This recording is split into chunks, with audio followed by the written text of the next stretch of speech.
Welcome to the Warsaw Narrative, the first English language podcast dedicated to the history of Warsaw. I would like to thank Michał Wójcik for writing this episode. Michał is a historian and writer known for his non-fiction historical books.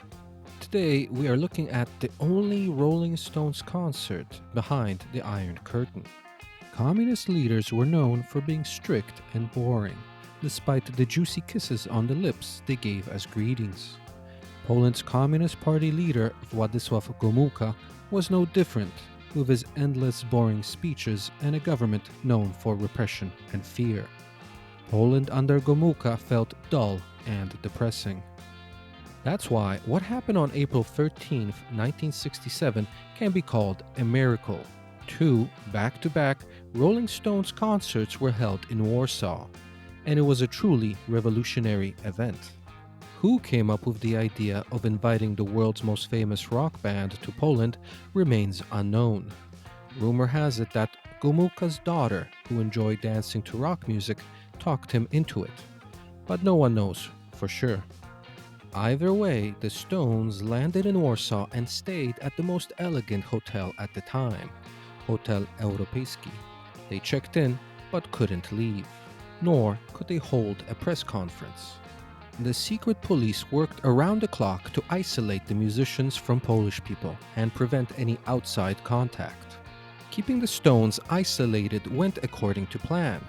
What didn't go as planned was the chaos on the day of the concert. A massive crowd gathered outside the Palace of Culture and Science, making it nearly impossible for the band to get inside. When the first beats of I Can't Get No Satisfaction blasted from the stage, the audience went crazy. Young men climbed onto each other's shoulders. Girls tore off their bras and threw them at the Stones. And people tried to sing along, even though few spoke English. Mick Jagger would later recall that he had never seen a wilder crowd in his life. Outside wasn't any different.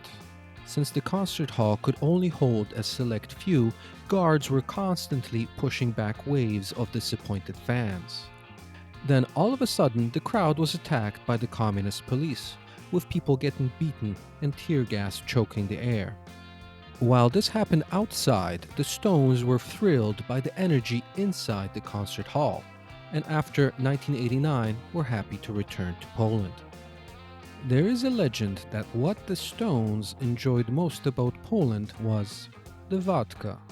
Not only did they enjoy it, but with the money they earned, paid in Polish zloty, which they couldn't exchange or take out of the country, they bought an entire train car full of vodka. They couldn't take it with them, so their Polish friends and fans helped them drink it. To this day, the only concert of the Rolling Stones behind the Iron Curtain is considered the most remarkable musical event of the Polish communist era. Thank you for listening, and take care.